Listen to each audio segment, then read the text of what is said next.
ভাইয়া 2000 টাকা আনছি, 2000 টাকার রক্ত খাওয়াও। আরে নিয়ে আসিস যখন কড়কড়ে নোট নে, এবার খা রক্ত। শালা এবার তো ছাড়। ভাইয়া আজকে 500 নিয়ে আসি, জলদি 500 টাকার রক্ত খাও। এই নে ভাই, জলদি খেয়ে নে।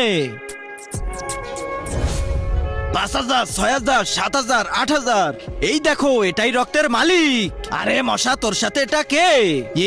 এও আজকে আমার সাথে রক্ত খাবে কেন? আরে মালিক, এর বোনের বিয়েতে বরপক্ষরা 1 লিটার রক্ত দাবি করছে। আচ্ছা তাহলে জলদি জলদি রক্ত নিয়ে নে আর টাকাগুলো দিয়ে দে। যাক, এবার 1 কোটি পুড়ে গেছে। মালিক একটা কথা বলবো? হ্যাঁ বল।